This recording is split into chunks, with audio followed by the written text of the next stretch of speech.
would be Right. wonderful to have it posted on the Great. website. Okay, so my name is Mary Beth Terrell. I work for the Alcohol and Drug Awareness Council of Orange County.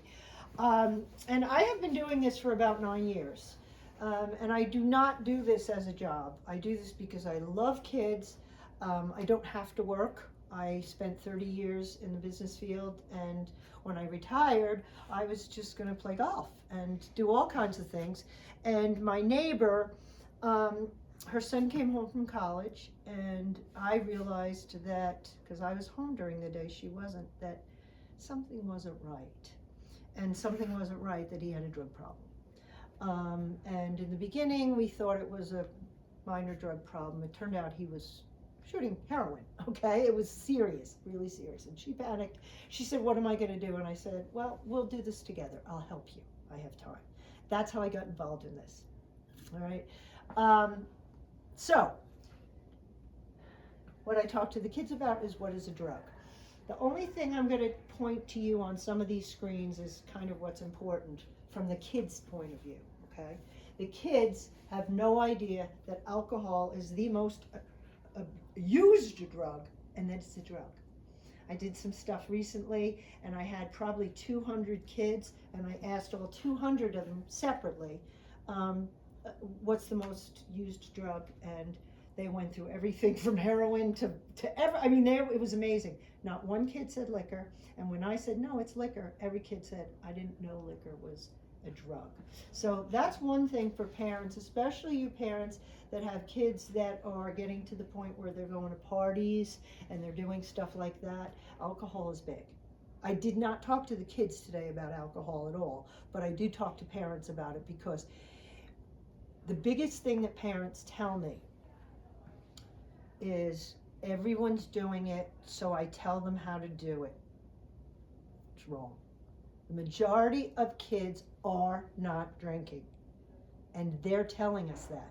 We do surveys, and the kids tell us the truth because it's totally anonymous, okay? Maybe 20% of high schoolers are drinking, maybe. And by drinking, I mean it might be just on the weekend. So this idea that all kids are drinking and that it's a rite of passage and everything else isn't true. Okay, so that's one thing I really like parents to understand, because it'll keep them out of trouble. All right, I'll talk today about nicotine and marijuana, because those are the two things that young people are vaping. Okay, so like I said, we do surveys. What we find out from the students are these are the top 6 reasons why they will use. Okay, as I said before, cell phones, their social media is selling them on this stuff. Okay, they are seeing it all the time. They're seeing it in movies. They're seeing it on their social media posts. They're seeing people doing it. They're seeing all these influencers and everything else. They're being sold this stuff. Okay. So I understand that they're experimenting. I understand about some peer pressure, although most kids do not tell me that they started because of peer pressure. I'm not saying that doesn't happen, but that's not their big thing. The one that scares me the most is the relax and relieve stress. Every single kid I ask, one of the questions I ask is, give me 3 reasons why you think you're friends. I don't say you, but why do you think you're friends? Every single kid, one of the reasons will be to reduce stress. Again, they have been sold that notion that by using this stuff, it will help them. And I don't know about you, but every parent I talk to tells me their kid has anxiety and depression. It's rampant, okay? So if parents are feeling that their kids have anxiety, and kids are hearing that this stuff will help, it's like they're almost being invited to use it. So we need to be really, really, really careful of that. Okay, I'm not going to tell you the history of this, okay? It started out in probably the year 2000 in the 1990s, because cigarettes, 35% of the adult population smoked, and it was starting to come down because you were all taught young, okay? When you were in grammar school, you were taught not to smoke, okay? And you didn't. And most of the kids will say to me, there's no way I would ever smoke a cigarette. Well, cigarette companies said, wait a minute here. We have no future unless you give us something new. So they came out with these vapes, all right? This is the big thing now. So for those of you that are not familiar with it, this is what the real popular stuff looks like. Inside of here is a liquid, there's a battery, and all they have to do is inhale this and they vape. Now in these, this one right here is nicotine. Nicotine is the most addictive drug in the world, okay? I have worked with people who have done heroin, and they will tell you it was harder to quit this than it was harder than it was to quit heroin. It is so addictive, and it's very quickly addictive. So if you have someone who's doing it, I hate to tell you, it's really hard for them to stop. Really, really hard for them to stop because it's that addictive. And I don't know if you remember the days of Juul. This was the Juul, and they came out with this. By the way, the company that owned this is the same company that makes Marlboro cigarettes, which is the #1 cigarette in the world. Okay, and kids could be holding this in their hand as they were walking through the hall, and you wouldn't even know they had it. You wouldn't even know they were vaping. Okay, so they came out with this. This was done away with. It's still available, but it's not available in flavors. So guess who stopped doing it? The kids. They don't want tobacco. Okay, they want banana. Okay. This is one that I talk about a lot. Okay, it has a little button under here, which is how you turn on the battery and all that good kind of stuff. It's called the Geek Bar. It's really popular right now. It vibrates. Okay, some of them now are really crazy. They're having games in them and everything else. It's really bizarre. But the thing with some of these is it can be the equivalent of 10, maybe 15 cartons of cigarettes. Cartons of cigarettes. Okay? You have no idea how much you're using when you have this. You go through this in a week, 2 weeks, 3 weeks, I don't know. Okay? But you have no idea. This is a new one that I found in my son's room. Okay? It has its own little charger. How cute is that? Okay? So. What's that called? Off stamp. It's going to be called something different in a week or two because this will get taken off the market. It'll come back in a different color with a different look. That's all. That's what keeps happening. That's why this, I could show you 10 of these and they all have different names on them because they take this one out of business and they bring it in and they do that. Okay, and that's kind of what happens. This one was really, really popular, the Evo Bar. One of the things that happened once when I was doing a presentation, I was talking to kids, and I had probably something like this in my hand, and I was using it as the model, and I stopped. Something stopped me in my tracks, and everybody kind of looked at me like, did she just have a stroke? Like, what happened? There was a Stanley sitting a water bottle that looked exactly like this. Now Stanley didn't make it to look like this, but this company made it in the same colors. Isn't that cute? Your Stanley matches your vape. Okay? This is what they're selling to kids. This is what they're doing. So this stuff is just very, very dangerous. Okay? So these are the disposables. And again, these have nicotine in them. All right? These, the pens and cartridges, and I didn't bring any out. Okay, this is what's called a pen. These are pens right here. You'll see that little round circle? That's a button that they push. When they push that button, it heats the oil that are in these carts. This is called a cart. And that's what they put in their mouth, the end part. And in there is the liquid, the e-liquid. Okay, these can be either nicotine or THC based. Can have marijuana in them. Okay, these obviously are not made for me. Okay, these are made for students, and as I said to the students, I picked on one little boy. I said, "How old are you?" He said, "I'm 12." I said, "If you live to 100, how long do they have you as a customer?" Just counting. I helped him. I said, I said, well, they'd have you for 88 years. I said, I'm a lot older than that. I said, they maybe have me for 20, 25 years. I said, they don't want me. Don't worry, they want you. Okay? Because you're young, and once we get you hooked, you're a consumer for life. Okay? I talked to the kids about these are some of the things that are in the vapes. Thousands of chemicals, thousands. Okay, Formaldehyde. Kids don't know what formaldehyde is. A lot of adults know because unfortunately we've had to be to funerals, and we know that they use formaldehyde to preserve dead bodies. Okay? Isoprene, benzene, heavy metals, all those other things that I can't even pronounce are carcinogenic. Carcinogenic means that they have the potential to cause cancer. Okay, so again, no healthier than a cigarette. No healthier than a cigarette. All right, one of the things I always talk to the kids about is this word here, diactyl. Okay, anybody, and I have the kids raise their hand. Do you like popcorn? They all raise their hand. Do you like buttered popcorn? Oh yeah, we have to have butter. Diactyl is in buttered popcorn. That's what gives it the butter flavor. It's what we call grass, generally accepted as safe or something like that.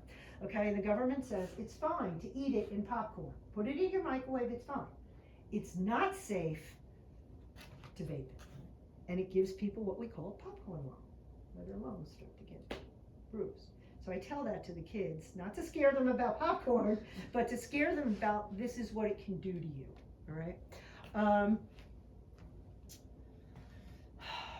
One of the biggest things is how it affects their brain, okay? I don't want to tell kids to wait until they're 25 to do stuff, but I do. Because at 25, they're going to be smarter to make good choices. They're not going to do things, let's hope they're not going to do things that they'll do at 15 and 16. The brain doesn't develop till 25. Right now, they are at serious risk for everything they do. Okay, anybody here have a child that's in sports? You worry about concussions. That's why we make them wear helmets. That's why we do everything else, even when they ride a bike. Because a concussion now versus concussion later on is very, very different. Okay, it's the same thing. If they're using any kind of substance now, it's hurting them. I'm not worried about them at 25. Okay, the headaches, the sleep disturbances, abnormal dreams, irritability, dizziness, those are major things. And as I always say, my son would hate me if he knew how much I talked about him, but I will talk about him, okay? That when I realized how bad a problem it is was when I found it under his pillow, okay? Because he's got a lot of anxiety, does have some PTSD from some things. So in the middle of the night, when he wakes up, I wake up to use the bathroom. He wakes up because his head is going. And what does he do? He reaches under and he picks this up because he thinks that this helps him. Is he going back to sleep? No. It's a stimulant. It's going to keep him awake. All right? For the kids today, I said to them, if you wake up in the middle of the night forgetting to study for a test and you pull this out, is that going to help you? It's not going to help you. You're not going to pass the test because you do this. As a matter of fact, you're probably going to be in worse shape in the morning. So it affects all different parts of your body. That was the nicotine portion of it. That's where kids start. Unless their friend gives them the vape that has THC in it. Okay, I had a woman call me about 2 weeks ago, and she wanted to talk, and she said, I'm at the hospital. I said, what's up? She said, my daughter was rushed to the hospital 2 days ago. She's getting out. And I said, how is she? She said, she's okay. I said, tell me the circumstances, what happened? She said that first time, and there's ways to talk to them and find out. It was the kid's first time. She was in the bathroom and somebody offered her a vape. She tried it. She went out cold. In the hospital for 2 days. I don't know if you know this, but they put you in the hospital for 2 days. It's pretty serious. It's pretty serious. You never know. Kids never know how this is going to affect them, especially first time. So this little young lady, serious problem. Okay, so cannabis is the plant, kids. All right, I tell them all about it, and I said, and there's seeds and there's flowers and all kinds of things that they get, and they make what you kids refer to as weed.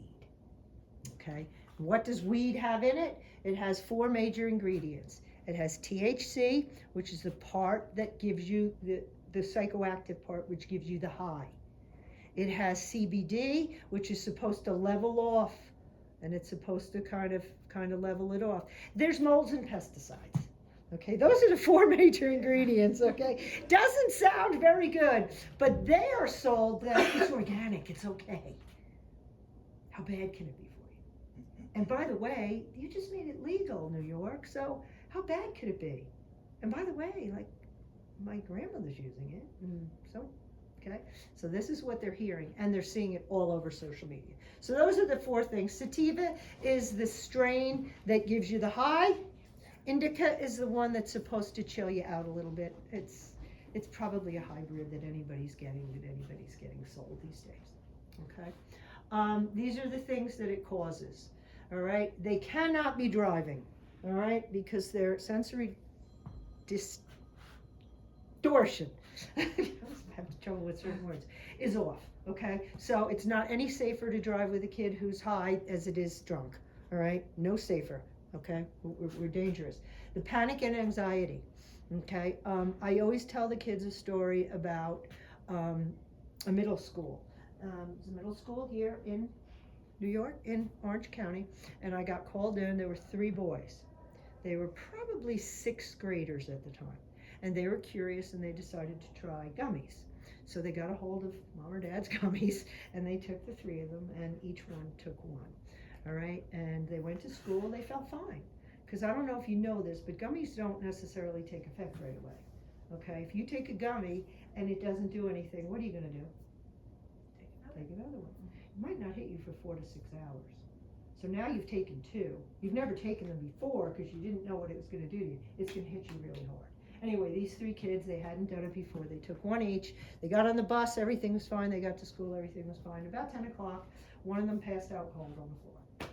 Well, of course, kids talk and say, guess what? You know, he took a gummy. And so they rush him off to the hospital and they check him out and make sure everything's okay. A few minutes later, the second kid throws up all over the place.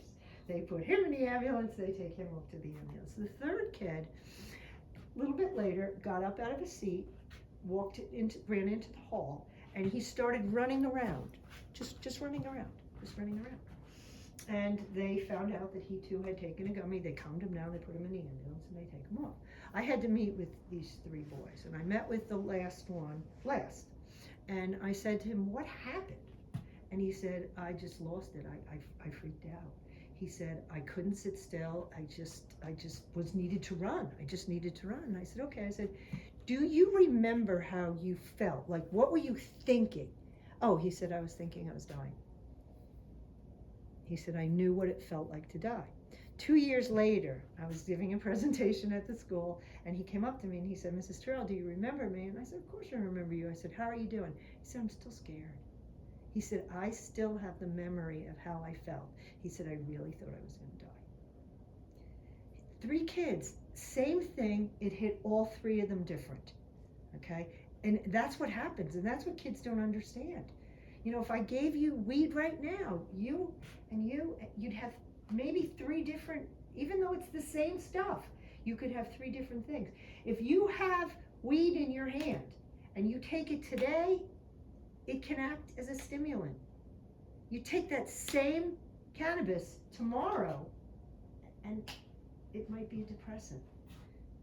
You just don't know. I mean, that, to me, that's a real crapshoot that you're taking. You're really gambling. You're gambling with a lot of things. Personality and mood changes. Okay? Sometimes I can tell when Matthew is high, because he's the sweetest son I ever had. And then there are other times I want to kill him. I'm going to say, well, yeah, okay? Definitely changes. Suppression of the immune system. My son has chronic Lyme's. Keeps coming back. One of the reasons the doctor says, Matthew, it's going to keep coming back. You keep smoking because your immune system is so bad. Poor coordination, the panic and anxiety. Like I said, this kid panicked. He just ran in the hall and panicked. Other kids makes them pass out. Other kids, very, very, very, very different things. Okay. This is the most important board. And this is the one I kind of talk personally about. My son was a great athlete. He was a high school basketball player. He played basketball every single day. My neighbors used to laugh. They'd be like, Mary's out there until 11 o'clock. I said, yep, he wants to make the varsity. He's a good player. He's tall. He's got it all made. He's got it all made. He was also a good musician. He was a drummer. And he was in a thing called the Rock Academy. They would do shows. He was amazing, amazing. And I would have to listen to both. But I did it because I'm a good mother. When he comes home from college now, I don't hear either of those things. They lose motivation. The things that they liked to do before no longer are fun. The people that they liked before, a lot of times parents will say to me, my kid doesn't like me anymore. Is this typical behavior?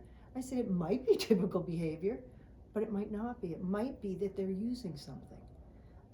I've had girls come up to me and say, I'm worried about my friend. What kind of indication? What do you think? Well, she's just not the same.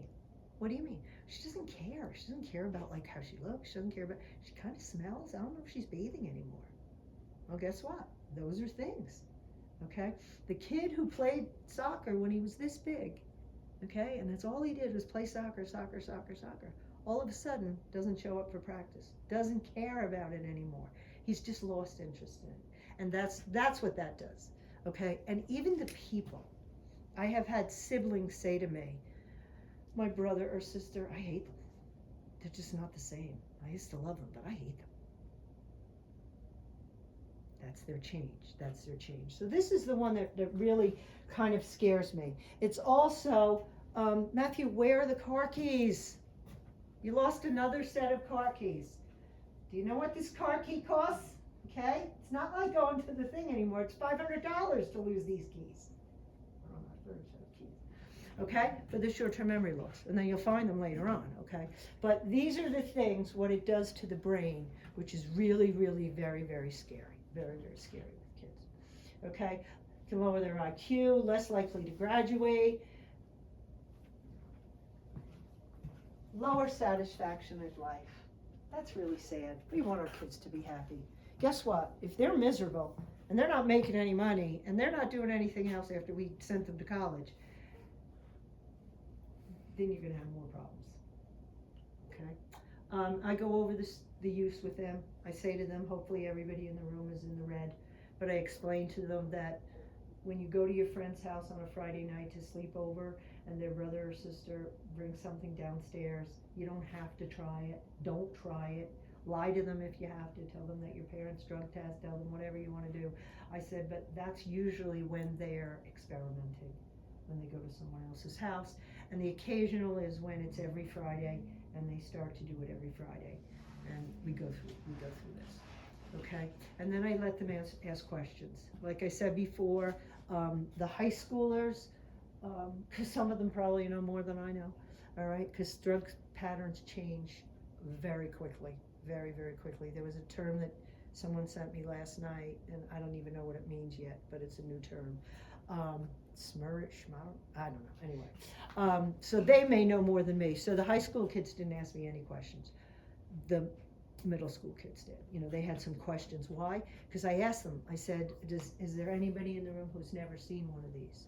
And there were a number of kids that raised their hands. So they had never even seen them.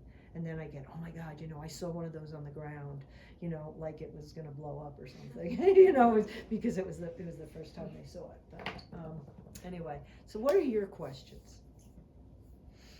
Is there anything that I told you that you didn't know? Is there anything that shocks you? Is there anything that you want more information on? How does it compare to, like, I never did drugs or anything growing up, but how does it compare to, like, when someone would smoke a joint or bong or something like that? Thank you. Thank you for that question. That's the best question. And the reason is, okay, when I was in college, okay, 1980, my friends, Good thing I said didn't do drugs.